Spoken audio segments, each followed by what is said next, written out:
दोस्तों नमस्कार। मैं हूं विजय कुमार, एक लेखक। आप सोच रहे होंगे मैं एक कप बनियान नहीं बदलता हूं। भाई ये दो है मेरे पास और गर्मी ज़्यादा है। मैं जब छत्तीसगढ़ में मैं सर्विस में था तो वहाँ भी टी शर्ट ही पहनता था ऑफिस में, क्योंकि गर्मी मुझे कुछ ज़्यादा ही लगती है। इवन सर्दियों में भी हम टी शर्ट ही पहनते हैं। तो दोस्तों आज हमारी चर्चा का विषय है कि जो पैगंबर था, इनका प्यारा पैगंबर मोहम्मद, जो इस्लाम का पैगंबर आखिरी माना गया है, और गो कि इस्लाम में एक ही पैगंबर हुआ है, वो है मोहम्मद। सेल्फ स्टाइल पैगंबर, अपने आप को स्वयं घोषित पैगंबर मोहम्मद बिन अब्दुल्ला, अब्दुल्ला का बेटा मोहम्मद। और जितने भी और पैगंबर हैं जो कुरान में लिए हैं वो ईसाइयों से लिए हैं, उनका अरबीकरण किया। इब्राहिम का इब्राहिम, डेविड का दाऊद, मोसेस का मूसा, यानी सारा मोहम्मद एक फ्रॉड का खेल खेल गया। और लोग उसको एक अच्छा व्यक्ति मानते हैं, रहमतुल्लीन मानते हैं, जो कि औरतों को कत्ल किया करता था। मैंने वीडियो डाला है किस तरह उसने एक कवित्री असमा बिन्त मरवान को मरवाया। वो अपने बच्चा दूध पिला रही थी, बच्चे को फेंका और उसको कत्ल करवा दिया मोहम्मद ने, एक अंधे आदमी द्वारा। तो दोस्तों आज हम जो विषय ला रहे हैं बड़ा ही गंभीर विषय है। आप इस विषय को देखिए, मैंने खोला हुआ है इसमें, ये देखिए। ये है विषय जब मोहम्मद ने अपनी सगी चाची के साथ संभोग किया। आपको मालूम है कि मोहम्मद को अबू तालिब इब्न मुतालिब इसके दादा थे। तो मुतालिब के बेटे अबू तालिब ने पाला था, और अब्दुल्ला अबू तालिब का बड़ा भाई था, और अब्दुल्ला का बेटा मोहम्मद था। तो जो अब्दुल्ला के छोटे भाई यानी अबू तालिब, जो मोहम्मद का चाचा था, उसकी पत्नी का नाम फातिमा था, जो मोहम्मद की चाची थी। मोहम्मद ने उसके सबके साथ भी संभोग किया। और ये लिखा हुआ है, मोहम्मद ने अपनी जवान चाची फातिमा की मौत के बाद लाश के सारे कपड़े उतार नंगा किया और खुद कब्र में चाची की नंगी लाश के साथ लेट गया नहीं, लिटरली संभोग किया। और बाद में माँ अमीना भी मर गई। मोहम्मद के उसके चाचा अबू तालिब ने पाला था। जब वह मर गया तो मोहम्मद को उसकी चाची फातिमा बिनते असद की बेटी फातिमा, भाई का नाम अली था। यानी अली कौन था? मोहम्मद का चचेरा भाई था। इसे अबू तालिब का बेटा था, जो मोहम्मद का बाद में दामाद बना, हजरत अली, यानी के दामाद की माँ के साथ भी संभोग किया, जो एक तरह से इसकी चाची भी लगी और समधन भी लगी। यही तो इस्लाम का खेल है मूर्खों का। भाई का नाम सन 626 को मोहम्मद की चाची फातिमा की अचानक मौत हो गई।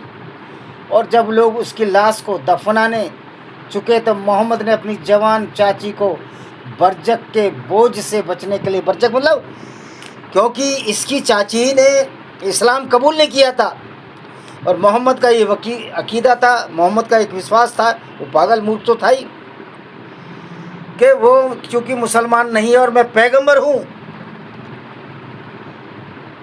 उसके साथ अगर मैं संभोग करूँगा तो वो को भी जन्नत वसी हो जाएगी, उसको जन्नत मिल जाएगी। अपनी जवान चाची को बरजक के बोझ से बचाने के लिए जो महान कार्य किया वह कोई सोच नहीं सकता। इसे हिंदी में सब संभोग, अंग्रेजी में नेक्रोफिलिया, और अरबी मेरे को समझ में नहीं आती, अरबी में वली उल मोती, थोड़ा थोड़ा पढ़ना आता है, तो वली उल मोती कहा जाता है। मोहम्मद ने अपनी चाची की लाश के साथ संभोग किया ताकि वह जन्नत में जाए। इसके सबूत में हिंदी, अंग्रेजी और अरबी प्रमाण दिए जा रहे, मैं बता रहा हूँ। सब संभोग, नेक्रोफिलिया क्या है? सब संभोग, नेक्रोफिलिया एक प्रकार की मानसिक विकृति है। मैं इसको इधर रख लेता हूँ यार, ये इधर जा नहीं रहा। एक प्रकार की मानसिक विकृति है नेक्रोफिलिया, एक प्रकार की मानसिक विकृति है। कहा गया वो हमारा वही चैप्टर, खोलते हैं, अभी खोलते हैं।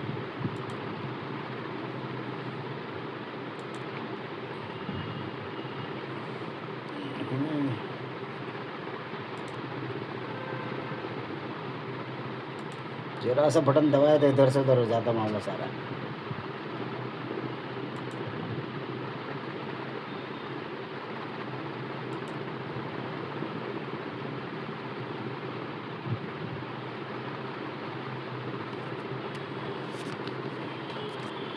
अभी खोलते हैं भाई, थोड़ा वेट कीजिए, रिक्वेस्ट।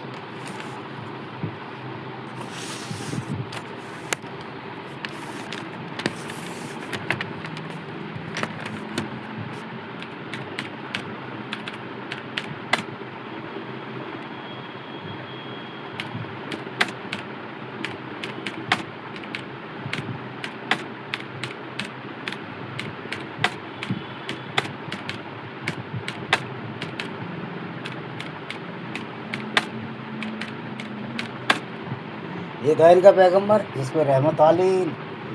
हमारे हिंदू नेता भी उसकी तारीफ करते थकते नहीं है, वह जितना बढ़िया आदमी था। क्योंकि नेता तो नीच प्रकृति के लोग होते हैं। आज ये देखो ले खुल गया है। अच्छा जी, इसे आमतौर पर सेक्स विद डेड बॉडी या नेक्रोफिलिक कहा जाता है, और मोहम्मद नेक्रोफिलिक था। और देखिए सब संभोग नेक्रोफिलिस्ट क्या है? सब संभोग नेक्रोफिलिया एक प्रकार की मानसिक विकृति है। इसे आमतौर पर सेक्स विद डेड बॉडी भी कहा जाता है, और इसकी किसी नस्ल संस्कृति से कोई संबंध नहीं है। ऐसे विकृत लोग सब जगह हो सकते हैं, लेकिन मुझे विश्वास है कि मुसलमान कुछ अलग प्रकार के विकृत मानसिकता के रोगी हैं, क्योंकि इस्लाम ये बोलता है, धन्य है ऐसे इस्लाम को जिसने इस विकृति पागलपन की सीमा को भी पार कर दिया। क्या कोई यह दावा कर सकता है कि मुस्लिम देशों में ऐसा नहीं होता? इसी विषय पर शोध करने पर एक रोचक हदीस निकली है। हदीस मतलब जिसे मोहम्मद के क्रियाकलापों का वर्णन है। क्या हदीस क्या कहती है? कंजुल उम्माल नाम की किताब से ली गई है, जिसका अर्थ श्रमिकों का खजाना। इसके एक अध्याय इशू ऑफ द वुमेन में क्या कहा गया? लोग अब मुत्तकी अल हिंदी भी कहते हैं। सब संभोग का हदीस से प्रमाण इब्ने अब्बास ने दिया है। क्या कहते हैं? इब्ने अब्बास जो है बहुत लेखक था, जिसने मोहम्मद की जीवनी लिखी थी, और ये करेक्ट किताब है, इसको आप ठुकरा नहीं सकते। तो मोहम्मद अब्बास जी की इब्ने अब्बास क्या कहता है, जो मोहम्मद की जीवनी का लेखक था? इब्ने अब्बास ने कहा, रसूल ने कहा, मैंने यानी रसूल ने उसके फातिमा बिन असद के सारे कपड़े उतार दिए ताकि वह जन्नत के कपड़े पहन सके, और फिर मैं उसके कफन कब्र में उसके साथ लेट गया। फिर उसे कब्र के संताप का बोझ हल्का हो गया। मेरी नज़र में वह अब अबू तालिब के बाद अल्लाह की सर्वोत्तम सृष्टि थी। यानी अपनी चाची के साथ ही नंगा लेट गया। सेक्स है वैसे उसका मतलब लिटरली मीनिंग। जामी अल सगीर वाक्य संख्या 3442-4। मोहम्मद ने लाश के साथ संभोग किया। अरबी में 2 नीचे दी गई हदीस में सोने स्लेप्ट का शब्द अरबी में इत्तजात शब्द का प्रयोग किया गया है, जो कि बलात्कार होता है। डिमरी तरस ने इसे स्पष्ट करते बताया कि अरबी में शब्द औरत के साथ लेटना और संभोग के लेटने के लिए प्रयोग होता है, जिसका नाम है क्या बोल इसका प्रयोग बताया? इद तजात। जिस समय मोहम्मद ने यह हदीस कही थी, वह जानता था कि फातिमा के साथ सोने से फातिमा को उसकी पत्नी यानी मुसलमानों की माँ का दर्जा मिल जाएगा, और मोहम्मद फातिमा को कब्र के दुखों को हल्का करना चाहता था। हालांकि जब मुसलमान बन जाता है, उससे ज़्यादा उसको दुख कभी नहीं मिलते। एक मूर्ख अल्लाह और लुटेरे और कातिल बलात्कारी पैगंबर के लिए अपनी जान तक दे देता है। और इसलिए मोहम्मद ने फातिमा की लाश से संभोग किया ताकि मुसलमानों की माँ को कष्ट ना हो। और दूसरी बात यह है कि इस्लाम में ये होता है। देखिए पाकिस्तान का एक केस बता रहा हूँ।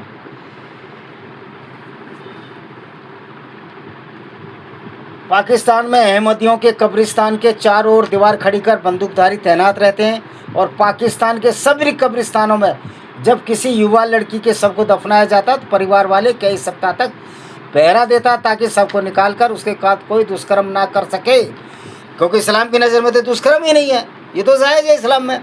और उसके कब्र को को बोझ हल्का ना करे, ज़ोहर यूं ही नहीं होता। तो दोस्तों आप समझ सकते हो कि एक इस्लाम किस तरह की एक गुंडागर्दी है और किस तरह उसने अपनी चाची के साथ संभोग किया। इसके और भी मैं आपको कुछ उदाहरण देता हूँ, सारी इनकी किताबों से निकालूंगा।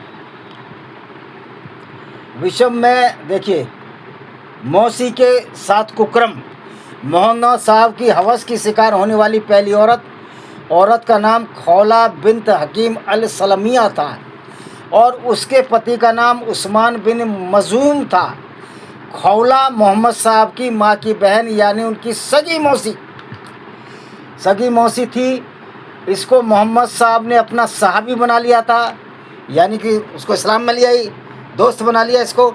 और क्या कहते हैं, मदीना की हिजरत में मोहम्मद आयशा के साथ खौला को भी ले गए। यह घटना उसी समय की है जब इस औरत ने अय्यासी के लिए खुद को मोहम्मद के हवाले कर दिया था। यह बात मोहम्मद मुस्नद अहमद में इस प्रकार दी गई है। खौला बिन्त हकीम ने रसूल से पूछा, जिस औरत को सपने में स्खलन होने की बीमारी हो तो औरत क्या करे? तो रसूल ने जोर देकर कहा, उसे मेरे पास लेटना चाहिए। ये हदीस है, ये है हदीस, इसका ट्रांसलेशन कर रहा हूँ मैं। 26,768 मुस्नद अहमद, हदीस संख्या 26,768। जब खौला मोहम्मद के पास हो गई और मोहम्मद साहब ने उसके साथ संभोग किया, आयशा ने खौला को धिक्कारा। जब आयशा को पता चला उसने रसूल खौला के साथ संभोग कर रहे तो उसने खौला को धिक्कारा और उसकी बेशर्मी के लिए फटकारा। यह बात इस हदीस में दी गई है। हिसाम के पिता ने कहा, हिसाम ने बताया कि एक खौला एक ऐसी औरत थी जिसने संभोग के लिए खुद को रसूल के सामने प्रस्तुत कर दिया। इसलिए आयशा ने उससे पूछा, क्या तुझे एक पराये मर्द के सामने खुद को पेश करने की शर्म नहीं आई? तब रसूल ने कुरान की सूरा अल-अहज़ाब 33-50 की आयत निकाल दी। क्या निकाली आयत? यह आयत सुना दी। इसमें कहा गया है, नबी तुम संभोग के लिए अपनी पत्नियों की बारी भी डाल सकते हो, यानी बारी बारी से जाता था घरों में। कितनी पत्नियां थी? इस पर आयशा बीबी, लगता है तुम्हारा अल्लाह तुम्हें और अधिक मज़े करने की इजाज़त दे रहा है। बुखारी जिल्द किताब 7 हदीस, ये सही बुखारी की किताब है, हदीस 62, किताब 62 हदीस 48 क्या कहती है? आयशा को ईर्ष्या हुई कि कोई भी महिला अपने पति की दूसरी महिला से अय्यासी सहन नहीं करती। आयशा ने रसूल से कहा, मुझे इस औरत से ईर्ष्या हो रही है। यह बात इस हदीस में इस प्रकार दी गई। आयशा ने कहा, मैं रसूल से कहा, मुझे उस औरत से जलन हो रही है जिसमें संभोग के लिए खुद को तुम्हारे हवाले कर दिया। क्या यह ऐसा करना गुनाह नहीं है? तब रसूल ने सूरा अल-अहज़ाब की 33-50 आयत सुना दी और कहा, इसमें कोई पाप नहीं है कि बुआ की लड़की, फलाने की लड़की, सबकी चचेरी बहन से सहवास। मोहम्मद साहब ने चाचा अबू तालिब की बड़ी लड़की जिसका नाम उम्मे हानी था, यानी उसकी माँ को भी नहीं और उसको भी नहीं छोड़ा था, जिसे फ़कीत और हिंदाल भी कहते थे। वह सन 630 ईस्वी में बात है जब मोहम्मद साहब ताइफ की लड़ाई में हार कर, एक बार हारा ना, जब जान बचा के साथियों के साथ अपनी जान बचाने के लिए काबा में छुपे थे। काबा में लेकिन मोहम्मद साहब चुपचाप सबकी नज़रें चुरा कर उम्मे हानी के घर में घुस गए। लोगों ने उनको काबा में बहुत खोजा, आखिर वे उम्मे हानी के घर में पकड़े गए और इस बात को छिपाने के लिए मोहम्मद साहब ने कहानी कर दी। लोगों से कहा, मैं यरूशलेम जन्नत की सैर करने गया था, मुझे अल्लाह ने बुलवाया था। उस समय उनको पहली पत्नी खदीजा की मौत हो चुकी थी और वास्तव में मोहम्मद साहब उम्मे हानी के साथ व्यभिचार करने गए थे। उन्होंने कुरान की सूरा अल-अहज़ाब की 33-50 सुनाकर सहवास के लिए पटा लिया और यह बात हदीस की किताब तिरमिज़ी में मौजूद है, जिसे प्रमाणिक माना जाता है। पूरी हदीस अब हम कल सुनाएंगे। तो देखा किस तरह से ये आदमी सबसे सहवास करने में लगा रहा। तो अब मैं इसको सेव कर लेता हूँ। तो आशा है कि आप इसको समझेंगे किस तरह मोहम्मद एक बेकार आदमी था, किस तरह को अय्यास था। इसी के साथ हम इस वीडियो को विराम देते हैं। वंदे मातरम, जय हिंद, आपका दिन शुभ हो।